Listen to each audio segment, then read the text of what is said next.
तो ये है 2009 का PYQ, ठीक है। तो ये हम करने वाले हैं। तो पहला क्वेश्चन है, in the individual satyagraha Vinoba Bhave was chosen as the first satyagrahi, who was the second कौन थे? पंडित जवाहरलाल नेहरू, ठीक है। इसका मैंने एक शॉर्ट भी बनाया है जो कि आप देख सकते हैं, मैं उसको कमेंट सेक्शन में डाल दूंगा, उस शॉर्ट को आप देख सकते हैं। दूसरा क्वेश्चन है, consider the following statements, the Cripps proposal include the provision for full independence of the India या फिर creation of a constitution making body. तो फुल इंडिपेंडेंस की तो बात नहीं हुई थी, creation of a constitution making body की बात हुई थी, तो आंसर होगा ओनली टू ओनली। तीसरा क्वेश्चन है, during the freedom struggle Aruna Asaf Ali was a major women organiser of underground activity in, इनमें से कौन सा था? तो it was Quit India Movement. चौथा क्वेश्चन है, with whose permission did the English set up the first factory in Surat. तो किसकी परमिशन मिली थी उनको? तो मिली थी जहांगीर की परमिशन, ठीक है। पांचवा question, in a dry cell battery which of the following is used as an electrolyte. तो ये भी मैंने शॉर्ट बनाया है जिसको आप देख सकते हैं, answer is ammonium chloride and zinc chloride. Which of the following planet has the largest number of natural satellites or moons? Since ये 2009 का क्वेश्चन है, ठीक है, तो उस समय पे जितनी रिसर्च हुई होगी उसके हिसाब से, लेकिन अभी अगर इसको देखा जाए तो सैटर्न, आई थिंक 146 मून्स हैं सैटर्न के पास, तो Saturn is the answer current में। सातवां question, consider the following statements, sweet orange plant is propagated by grafting technique और jasmine plant is propagated by layering technique. इस पर भी मैंने शॉर्ट बनाया, दोनों सही है, तो आंसर इज सी बोथ। आठवां question, which of the following types of waves are used in a night vision apparatus. क्या वो रेडियो वेव्स हैं, माइक्रोवेव्स है, इंफ्रारेड वेव्स हैं, या कोई भी नहीं है? तो सबसे नाइट विजन में हम क्या यूज करते हैं? दैट इज इंफ्रारेड वेव्स, ठीक है। उसके बाद नौवां क्वेश्चन बहुत लंबा है दिख रहा है, लेकिन पढ़ लेते हैं। In the context of genetic disorder consider the following. चलिए, a woman suffers from colour blindness while her husband do not suffer from it. They have a son and a daughter. In this context, which one of the following statement is most probably correct? ठीक है, एक women है जो colour blind है और उसके पति सही है, उनको कोई ब्लाइंडनेस नहीं है, तो उनके बच्चे हो रहे हैं, एक सन है एक डॉटर है, तो इनमें से क्या सही होगा? क्या both children will suffer from colour blindness? नहीं, बोथ नहीं, एक कैरियर होगा और एक कलर ब्लाइंड होगा। क्योंकि देखिए, इसको थोड़ा सा एक्सप्लेन कर देता हूँ मैं आपको। कलर ब्लाइंडनेस एक जेनेटिक डिसीज है, ठीक है, जेनेटिक रेसेसिव डिसीज है, और वो एक्स क्रोमोसोम पे पाई जाती है। सिंस आपको पता होगा कि वुमेन के पास 2 एक्स होते हैं और मैन के पास क्या होता है? एक्स और वाई होता है, ठीक है। तो ये कह रहा है कि पत्नी जो है उनको कलर ब्लाइंडनेस है, तो दोनों होगा जीन्स, यानी एक्स एक्स में दोनों डिफेक्टिव होंगे, ठीक होना चाहिए, डिफेक्ट होना चाहिए, एक्स नॉट होना चाहिए। और मैन में क्या होता है, अगर एक भी उनको मिल गया ये, ठीक है, तो वो क्या हो जाएंगे? कलर ब्लाइंड हो जाएंगे। तो इसलिए वुमेन क्या होंगी, जो डॉटर होंगी वो क्या होंगी? डॉटर विल बी कैरियर, यहाँ लिख लेते हैं, डॉटर विल बी कैरियर,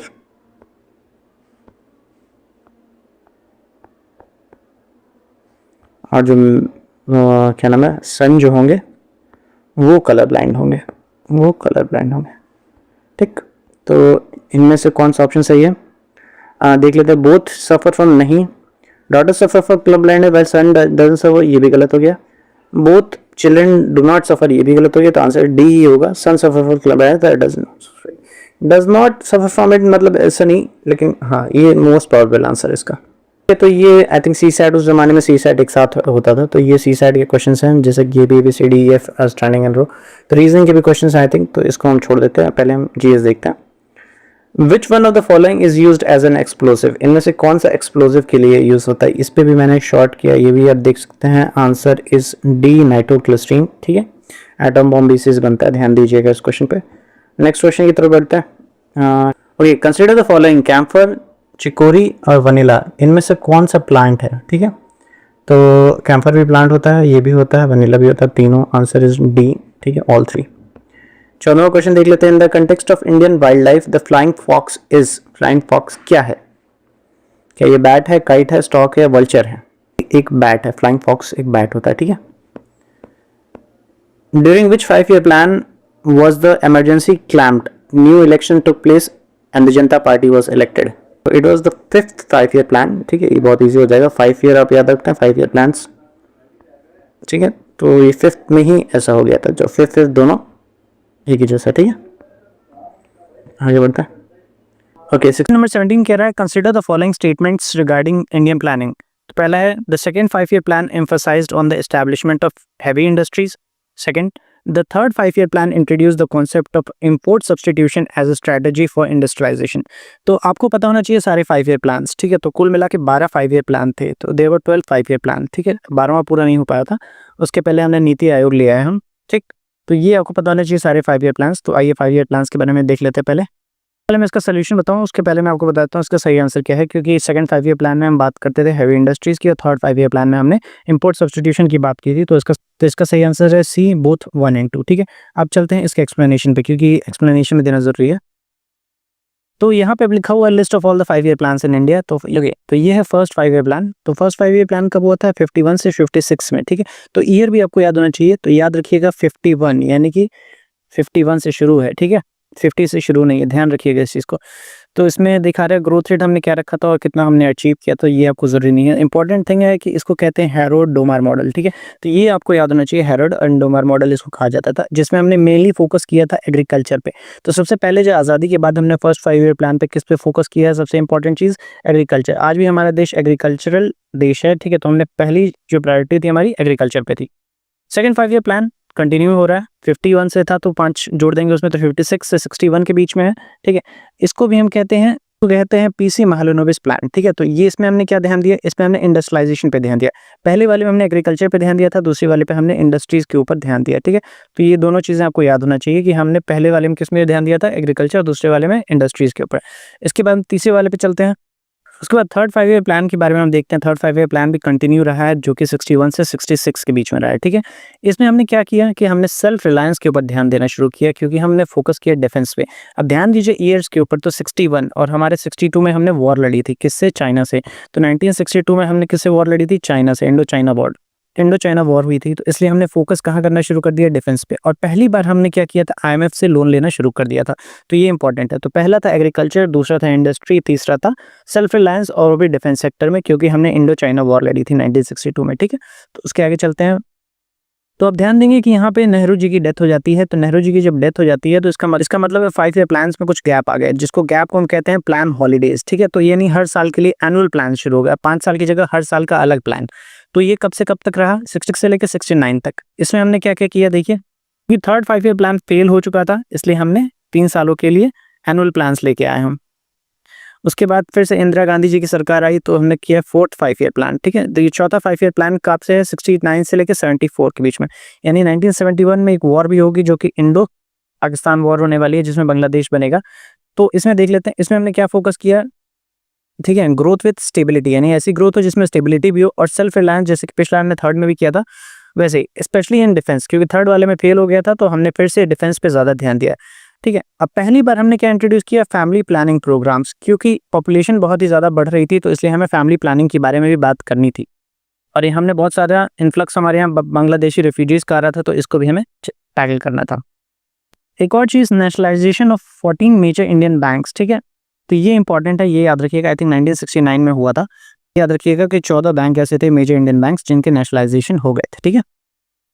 अब बात करते हैं फिफ्थ 5 ईयर प्लान के बारे में। ये है 74 से लेके 79 तक के बीच में, ठीक है। तो फिफ्थ 5 ईयर प्लान है, और इसी में क्या हुआ था कि इंदिरा गांधी जी की सरकार चली गई थी फिफ्थ 5 ईयर प्लान में, जो कि मैंने कल कराया था एक क्वेश्चन, जिसमें आपको पता चला था कि जनता पार्टी आ जाती है इलेक्शन में जीत कर। तो ये था। तो इसमें फोकस किया गया था poverty removal and self reliance पे, ठीक है। जैसे कि आपने फोर्थ वाले में देखा था कि पॉवर्टी रिमूवल और सेल्फ रिलायंस पे और ग्रोथ पे बात हुई थी। पहली बार हमने इंट्रोड्यूस किया इलेक्ट्रिसिटी सप्लाई एक्ट, ठीक है। The first plan with poverty removal as a primary objective. तो ये पहली बार ऐसा था कि प्राइमरी ऑब्जेक्टिव क्या था? Poverty removal. तो ये कब हुआ था? फिफ्थ 5 ईयर प्लान में, जिसको हमने जो फेल हो गया था। उसके बाद कौन से प्लान आए? Rolling planning. तो इस तरह की प्लानिंग स्टार्ट होने लगी, रोलिंग प्लानिंग, क्योंकि यहाँ पे अब जनता गवर्नमेंट आ चुकी है। ध्यान देंगे, अब कांग्रेस चली गई है, जनता गवर्नमेंट आ गई है, मोरारजी देसाई जी की सरकार आ चुकी है। उसके बाद सिक्स्थ 5 ईयर प्लान में, जो कि है 80 से लेकर 85 के बीच में, अब फिर से हमने क्या किया? पॉवर्टी रिमूवल, यानी वापस इंदिरा गांधी जी आ गई है, पॉवर्टी रिमूवल वापस आ गया। हायर ग्रोथ और मॉडर्नाइजेशन की बात हो रही है।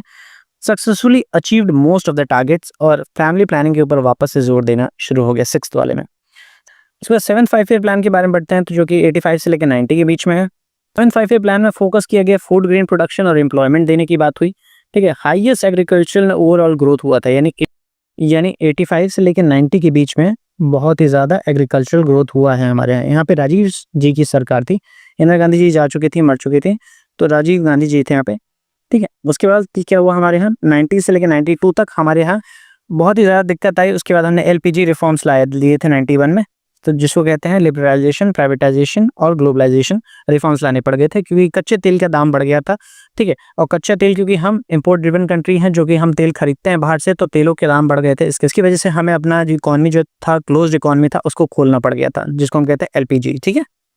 तो ये सारी बातें हो गई थी 7th 5 ईयर प्लान। तो उसके बाद सिंस जब प्लान फेल हो जाते थे 5 ईयर प्लान, तो प्लान हॉलीडेज फिर से 2 सालों के लिए है।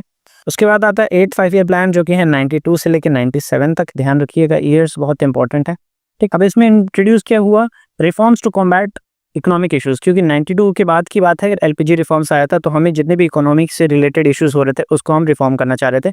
Emphasis on universal education and eradication of illiteracy, यानी कि हम अपना साक्षरता दर बढ़ाना चाहते थे और कोई भी ऐसा नहीं हो जो पढ़ा लिखा ना हो, ऐसा हम चाह रहे थे।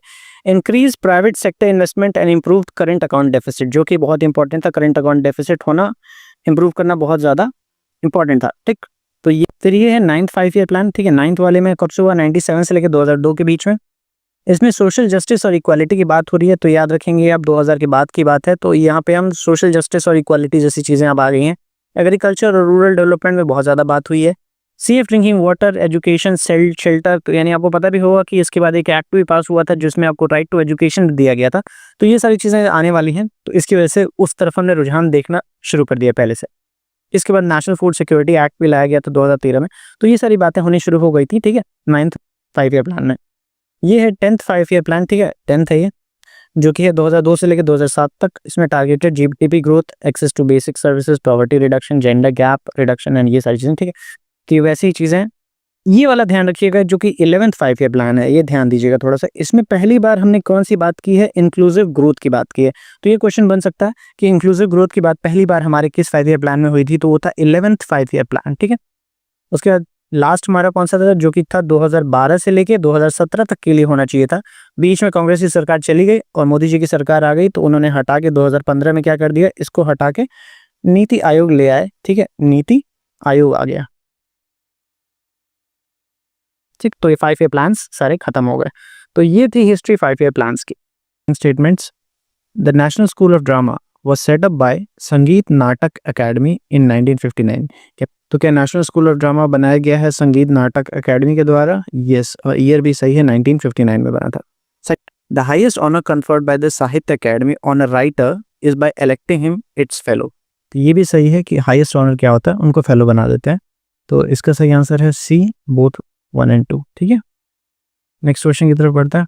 With reference to the union government, consider the following statements. The ministry या फिर department of the government of India are created by the prime minister on the advice of cabinet secretary। क्या हमारे यहाँ जो ministry बनती है वो advice देता है cabinet secretary prime minister को, उसके बाद ऐसा काम होता है? बिल्कुल नहीं, अपोजिट है कि prime minister advice करता है president को, तब जाके ministry बनती है, ठीक है।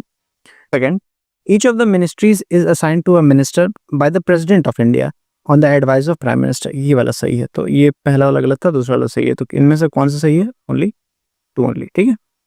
31st, in the context of Indian defence consider the following statement. The Shaurya missile flies with the speed of more than 8 mach. तो ये शौर्य मिसाइल उस टाइम पे न्यूज़ में रही होगी, तो इसलिए ये पूछा जा रहा है, लेकिन मैं आपको बता दूं ये बहुत ही ज़्यादा फैक्चुअल क्वेश्चन है। तो it's a wrong statement by the way. The range of the Shaurya missile is more than 1600 kilometres. तो आई थिंक ये भी रॉन्ग है। शौर्य मिसाइल अप टू 7.5 मैक पर जा सकता था, तो ये 8 मैक लिखा हुआ, तो ये गलत हो जाएगा।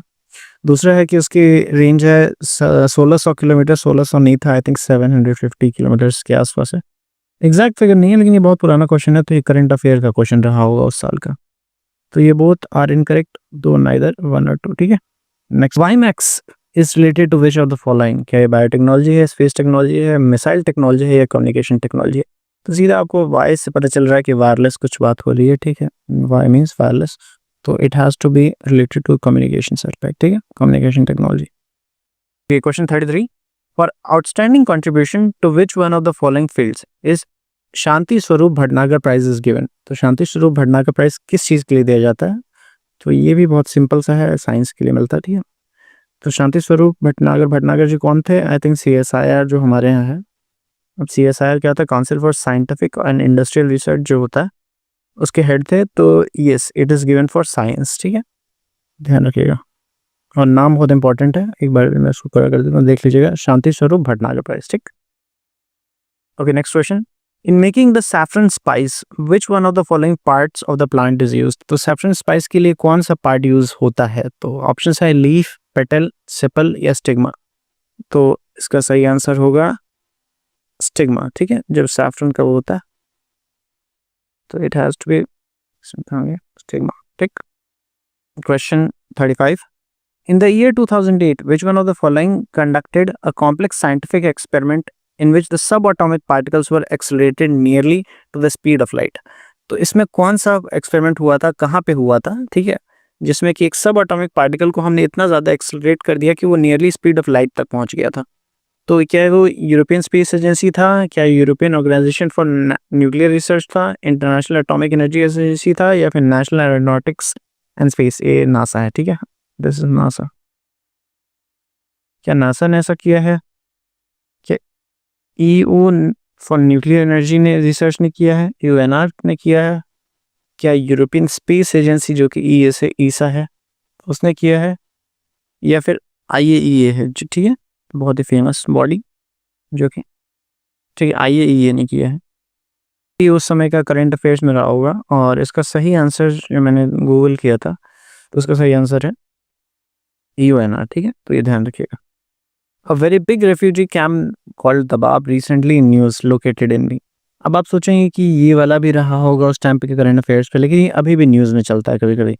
तो ये है केनिया का सबसे बड़ा रेफ्यूजी कैंप। इसके ऊपर आप अगर वीडियो देखेंगे, कहीं गूगल करेंगे या फिर यूट्यूब पे देखेंगे, सो ये बहुत ही ज़्यादा न्यूज़ में रहता है।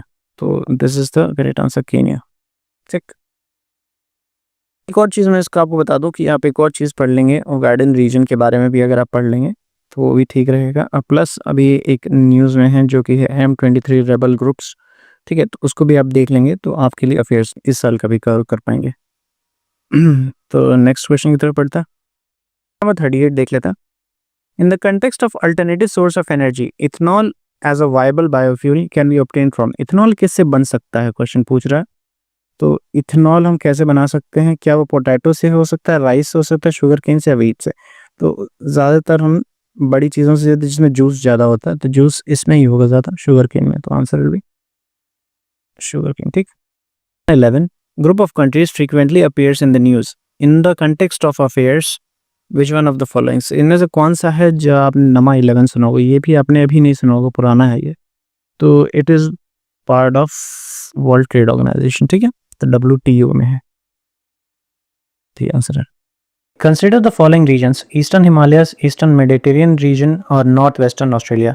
तो इनमें से कौन सा बायोडाइवर्सिटी हॉटस्पॉट है? तो तीन ऑप्शन है आपके पास, Himalayas, eastern Himalayas, eastern Mediterranean और north western Australia.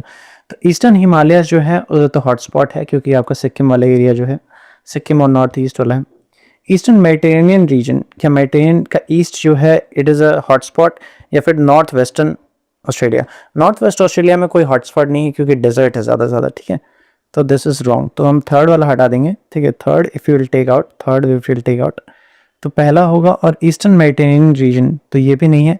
I think answer is A, one only. तो this is also not one only. Next question, among the following presidents of India who was also the secretary general of non-alignment movement for some period। तो इनमें से कौन है जो कि secretary general भी रहे हैं और प्रेसिडेंट भी रहे हैं ऑफ नॉन अलाइनमेंट मूवमेंट?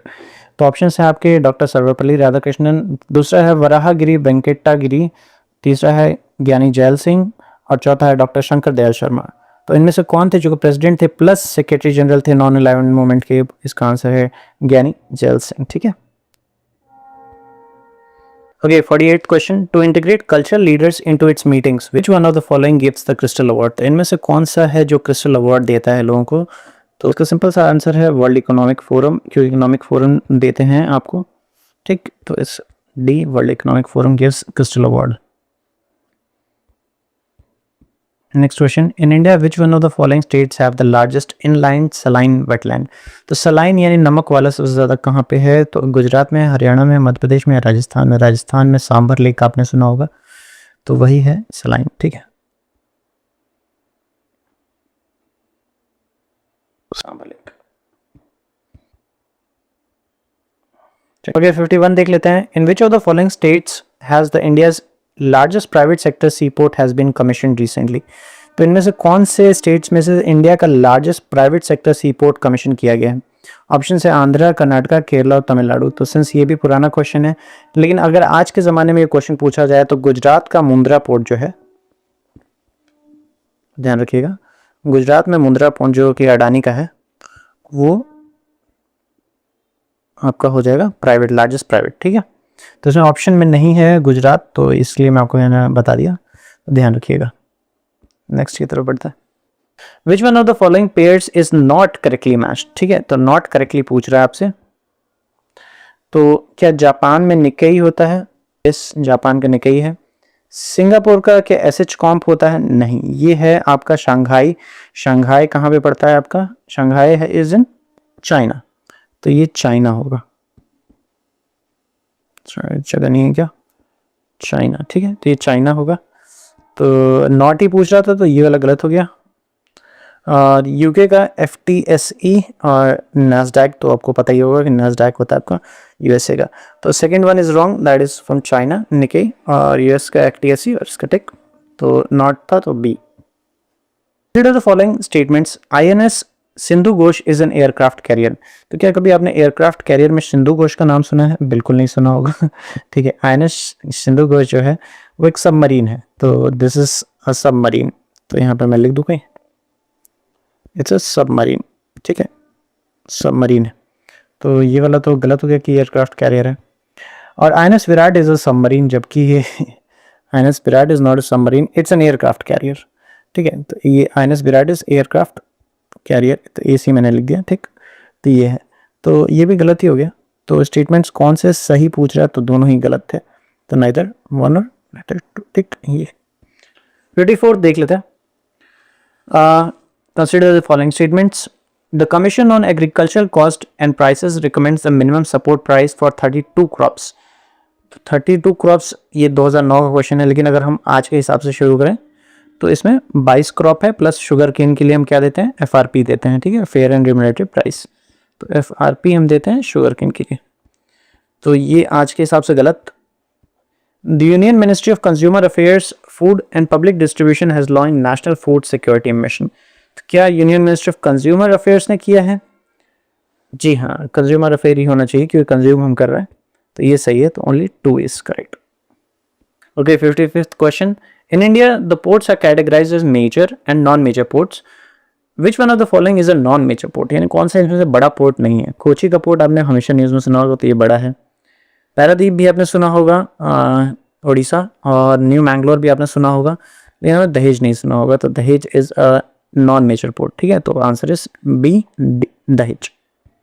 देख लेते हैं, क्वेश्चन है the brother Umakant and Ramakant Gundecha, ये कौन है? क्या ये ध्रुपद वोकलिस्ट हैं, कथक डांसर हैं, सरोद माइस्ट्रोज हैं, या फिर तबला प्लेयर्स हैं? तो इनका नाम आपने नहीं सुना होगा, अगर नहीं सुना होगा तो नहीं बता पाएंगे। उमाकांत एंड रमाकांत दोनों ध्रुपद वोकलिस्ट हैं। ध्रुपद क्या होता है? ध्रुपद एक राग होता है जो कि आप सामवेद में देख पाएंगे, इसका मेंशन था सामवेद में। ठीक है, सामवेद में, और नाट्य शास्त्र भरत मुनि द्वारा जो लिखा गया है उसमें भी ध्रुपद वोकलिस्ट के बारे में बात हुई है, तो इसका आंसर है Umakant and Ramakant are Dhrupad vocalist. Okay, next question. With reference to Stree Shakti Puraskar for which of the following is Devi Ahilyabai Holkar award given. तो किसके लिए दिया जाता है स्त्री शक्ति पुरस्कार, और उस पुरस्कार का नाम है देवी अहिल्याबाई होलकर अवार्ड? क्या वो एडमिनिस्ट्रेटिव स्किल्स के लिए दिया जाता है? नहीं। क्या वो अचीवमेंट इन साइंटिफिक रिसर्च? नहीं। Achievement in sports and games? नहीं। तो answer will be courage valour. ठीक है, तो ये करेज वैलर के लिए मिलता है देवी अहिल्याबाई होलकर। अहिल्याबाई होलकर के बारे में आपको कुछ पता होगा कि काशी विश्वनाथ जो है बनारस में, उस टेम्पल को रेनोवेट कराया था इन्होंने। ठीक है, तो ये याद रखिएगा, ये काशी विश्वनाथ टेम्पल के बारे में, काशी विश्वनाथ टेम्पल को रिनोवेट कराया था इन्होंने। Next question, in which state the Buddhist site Tabo monastery कहाँ पे है लोकेटेड? क्या वो अरुणाचल में है, हिमाचल में है, सिक्किम में है, या उत्तराखंड में? ठीक है, तो ताबो मोनेस्ट्री, वैसे ये भी फैक्चुअल बेस्ड क्वेश्चन है, तो ये है हिमाचल में। ठीक है, तो अभी आपको मैं एक मैप दिखाऊंगा जिसमें सारे साइट्स जो मेन प्रोमिनेंट साइट्स हैं वो होंगे, तो उससे तो जैसा मैंने कहा था कि मैं आपको मैप दिखाऊंगा, तो ये रहा map, top Buddhist monasteries in India. तो जम्मू एंड कश्मीर आप देख सकते हैं, 2 हैं। ठीक है, एक है, अगर आपको ठीक से दिखे तो थोड़ा सा इसको जूम आउट कम कर देते हैं। ठीक है, तो पहला है ठीक से मोनेस्ट्री, दूसरा है हेमिस मोनेस्ट्री, तो these are 2 in Jammu and Kashmir. तो अगर आप ध्यान से देखेंगे तो आपको पता चल जाएगा कि these two are in Jammu and Kashmir. उसके बाद हिमाचल में 3 मेन है, जिसमें है के अबो, यही क्वेश्चन पूछा गया था, और एक है नामग्याल मोनेस्ट्री, ठीक है। तो ये 3 है हिमाचल में। उत्तराखंड में एक है माइंड रोलिंग मोनेस्ट्री, ठीक है, तो उत्तराखंड में माइंड रोलिंग। और उसके बाद सिक्किम में 2 है, एक है एंचे, दूसरा है घूम। उसके बाद आपका अरुणाचल में है तवांग। उसके बाद नीचे अगर आप आ जाएं तो एक कर्नाटका में है जिसका नाम है नाम रोलिंग, ठीक है। तो ये कुछ इंपॉर्टेंट साइट्स हैं, Buddhist sites in India. Bar revise कर लेते हैं। पहला है ठीक से and Hemis, Hemis national park भी आपने सुना होगा, तो ये ठीक है। तो ऐसा आप याद कर सकते हैं कि जम्मू कश्मीर में आजकल सब ठीक है, तो ठीक से और हेमिस हो गया। और आप हिमाचल में देखना चाहते हैं तो हिमाचल में के तबो नामग्याल, ठीक है। उसके बाद उत्तराखंड, उत्तराखंड माइंड ब्लोइंग जगह है, तो इसमें उत्तराखंड में माइंड रोलिंग। और सिक्किम में हमारे पास ये देख सकते हैं आप, चिकन नेक कॉरिडोर है, तो इसमें 1 इंच ज़मीन भी हम किसी को नहीं दे सकते। तो अगर हम सिक्किम में घूमने जाए तो हम किसी को भी 1 इंची भी ज़मीन नहीं दे सकते। तवांग तो आपको याद हो जाएगा क्योंकि अरुणाचल में है। और लास्ट है नाम रोलिंग, ठीक है। तो कर्नाटक का नाम बहुत ज़्यादा है, तो ऐसे कुछ करके आप याद कर सकते हैं। तो these were the important Buddhist site. Which one of the following is not a drug pharma company, ठीक है। तो इनमें से कौन सा ड्रग फार्मा नहीं है? क्या निकोलस पिरामल, पिरामल मेडिसिन के बारे में आपने सुना होगा, तो it is a drug pharma company. Pfizer is a drug pharma company, Zydus Zillah is a drug pharma company. तो शेवरॉन इज नॉट, और आंसर पूछा था नॉट। शेवरॉन एक अमेरिकन ऑयल कंपनी है, ठीक है, ऑयल कंपनी, ठीक है। तो शेवरॉन एक अमेरिकन ऑयल कंपनी है। 62 who of the following is the author of the book the audacity of hope. तो ये एक बुक क्वेश्चन आया था, द भारत मैटर्स किसने लिखा था? तो एस जयशंकर जी ने लिखा है। तो ऐसे क्वेश्चन देखिए पहले भी आ चुके हैं बुक के नाम पे, ठीक है। क्या वो एल गोर है, बराक ओबामा है, बिल क्लिंटन है, या हिलरी क्लिंटन है? तो आपको बताना चाहिए audacity of hope is written by Barack Obama, ठीक है, बहुत ही फेमस बुक है बराक ओबामा। ओके, ये थोड़ा इजी क्वेश्चन हो गया। A present group of nations known as G8 started as G7. Which among the following was not one of them? तो इंडिया कनाडा पार्ट नहीं था शुरू से, G7 का कनाडा पार्ट था, इटली पार्ट था, जापान पार्ट था, रशिया पार्ट नहीं था, रशिया बाद में ऐड हुआ था। और 2014 में रशिया को निकाल भी दिया गया था, ठीक है, क्योंकि उसने क्राइमिया को कब्जा लिया था। तो वापस से G8 क्या हो गया था? G8-1 फिर से G7 हो गया था। तो Russia was never originally part of G8, तो answer is Russia. Next question. The Baglihar power project has been constructed with the parameters of the Indus Water Treaty. तो ये जो पावर प्रोजेक्ट है, क्या ये इंडस वाटर ट्रीटी को मानते हुए बनाया गया है? बिल्कुल सही बात है। तो दूसरा है the project was completely build by the union government with the loans from Japan and world bank. तो क्या ये यूनियन गवर्नमेंट का प्रोजेक्ट था या जम्मू एंड कश्मीर गवर्नमेंट का प्रोजेक्ट था? तो यहाँ पे गड़बड़ हो जाएगा क्योंकि it was a project of JNK government, ठीक है। और ये उस टाइम पे आपको पता है आर्टिकल 370 भी था, तो यूनियन गवर्नमेंट डायरेक्टली नहीं ले रही थी चीज़ों को। तो this is a wrong statement. तो पहला सही है, दूसरा गलत है, तो पहला सही है, ठीक है। ओके, ये बहुत ही फेमस क्वेश्चन, और क्वेश्चन भी है फेमस प्लेसेस ऑफ कंट्री, किस कंट्री में पाए जाते हैं? तो कांस क्या फ्रांस का है? बिल्कुल है, कांस एक फैशन शो होता है तो फ्रांस में होता है। दूसरा है डावोस, डावोस क्या डेनमार्क में होता है? जो आपको पता है कि डावोस डेनमार्क में नहीं होता, वो हर साल होता है स्विट्जरलैंड में, जहाँ पे बड़े बड़े लोग जाते हैं। मोदी जी बहुत बार जा चुके हैं, ठीक है। स्विट्जर जगह कम है, एक्सचेंज को साइज छोटा कर देता हूँ पेन का, पेन बहुत, ठीक है। Davos in Switzerland. उसके बाद है लास्ट है, ये है रोलैंड गैरोस। तो रोलैंड गैरोस नेदरलैंड्स में नहीं होता, ये फ्रांस में होता है। फ्रेंच ओपन का नाम आपने सुना होगा, तो ये भी वहीं होता है, इसी को कहते हैं, ठीक है। तो ये होता है फ्रांस में। तो ये गलत हो गया, दूसरा गलत, तीसरा गलत, पहला सही। इनमें से कौन सा करेक्टली मैच है? तो only one is correctly matched. Okay, 72 the marine animal called dugong which is vulnerable to an extension is an. तो डुगोंग क्या है? क्या एक एम्फीबियन है, बोनी फिश है, शार्क है, या मैमल है? तो ये भी बहुत सिंपल है कि डुगोंग इज ए मैमल, ठीक है, जोड़ देते हैं ताकि आप ध्यान दे पाएं। तो मैमल बनने की कुछ क्राइटेरिया हैं, जैसे कि हम हवा को ब्रीथ करते हैं। दूसरा मैंने लिखा बैकबोन, बैकबोन यानी कि हमारी रीढ़ की हड्डी होती है मैमल्स में। और तीसरी चीज़ कि कभी ना कभी उनके लाइफ टाइम में वो हेयर को ग्रो करते हैं। तो अगर ये चीज़ें हो रही हैं तो आप एक मैमल हैं, ठीक। तो नेक्स्ट क्वेश्चन देख लेते हैं। The Dulhasti power station is based on which of the following rivers. तो दुलहस्ती नाम का एक पावर स्टेशन है, वो किस रिवर पे है? तो ये भी सिंपल सा question, chain answer is Chenab. Next question, consider the following countries. पहला है ब्रुनाई, दूसरा है ईस्ट टिमोर, तीसरा है लाओस। तो इनमें से कौन से मेंबर्स हैं आसियान के? तो ये सिंपल है, इसके लिए आप एक निमोनिक याद करेंगे जो मैं आपको बता रहा हूँ। तो एक सेकंड रुक जाइए, ये मेरा निमोनिक है, ठीक है, जिसको कहता हूँ मैं MBBS cricket IPL on TV. थोड़ा सा अजीब सा है लेकिन आप समझ जाएंगे। M फॉर क्या है पहले देख लेंगे, M फॉर मलेशिया। तो आप देख पा रहे हैं यहाँ पे, एक सेकेंड, M फॉर क्या है? मलेशिया। B फॉर बर्मा यानी म्यांमार। B फॉर ब्रुनाई, ठीक है। तो MBBS, S फॉर सिंगापुर। तो ये 4 हो गए आपके, ठीक है। अब क्रिकेट फॉर कंबोडिया। IPL से Indonesia. P for Philippines, L for Laos, ठीक है। IPL ऑन का मतलब नहीं टीवी, T फॉर थाईलैंड और V फॉर वियतनाम। तो ये इजी सा था एक निमोनिक जिसको मैं कहता हूँ MBBS cricket IPL on TV. और भी बहुत सारे निमोनिक जैसे यहाँ लिखे हुए हैं, लेकिन आप इसको याद करेंगे क्योंकि ये मैं फॉलो करता हूँ, ठीक है। क्वेश्चन थे हमारे पास ब्रुनाई, तो जैसे मैंने आपको बताया आपको MBBS cricket IPL on TV. तो दो बी थे, एक ब्रुनाई था, एक बर्मा था। तो आपको पता है कि बी से Brunei is a part. MBBS cricket से कंबोडिया, ठीक है। क्रिकेट IPL, I से Indonesia. P for Philippines, L for Laos. Cricket MBBS cricket IPL on T for Thailand और V फॉर वियतनाम, ठीक है। ये थे। तो इनमें है ईस्ट तिमोर, तो नाम ही नहीं आया कहीं। क्या लाओस है? क्या IPL में L है लाओस आपका, तो थर्ड इज ऑल्सो देयर। तो आंसर इज 1 and 3 C, ठीक है। 78, consider the following countries, Switzerland, Malta, Bulgaria. तो इनमें से कौन सा यूरोपियन यूनियन का पार्ट है, ठीक है, मेंबर्स ऑफ यूरोपियन यूनियन। तो सबसे पहली बात आपको पता होनी चाहिए कि यूरोपियन यूनियन में कितने देश आते हैं। तो टोटल है 27 देश जो है यूरोपियन यूनियन में आते हैं, ठीक है। तो अगर आपको मैं मैप दिखा दूँ तो ईजी हो जाएगा क्वेश्चन आपके लिए। तो आपको ये है मैप यूरोपियन यूनियन मेंबर्स का। तो यहाँ पे लिखा हुआ EU मेंबर स्टेट्स, ठीक है। तो आप देख पाएंगे कि ये सारे मेंबर स्टेट्स हैं। तो आप देख पाएंगे जो दूसरी कलर से हैं, जैसे कि स्विट्जरलैंड। तो Switzerland is not part of European union, ठीक है। और आप इधर भी देख पाएंगे ये सारे countries not part of European union है। यहाँ पे आप देख पाएंगे कि रशिया का कैलिनिंग्राड वाला है। Norway is not a part of European union. United kingdom is not part of European union, ठीक है। तो ये कुछ, तो क्या Switzerland is a part of European union? अभी आपने देखा कि Switzerland is not part of European union, ठीक है। तो ये गया, पहला कट गया। दूसरा है Malta is a part of European Union. Bulgaria is part of European Union.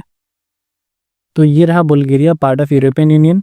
और दूसरा था माल्टा ये रहा, छोटा सा है इटली के पास माल्टा। तो माल्टा भी ब्लू कलर में है, तो this is a part of European Union. तो ये सारे यूरोपियन यूनियन के पार्ट हैं।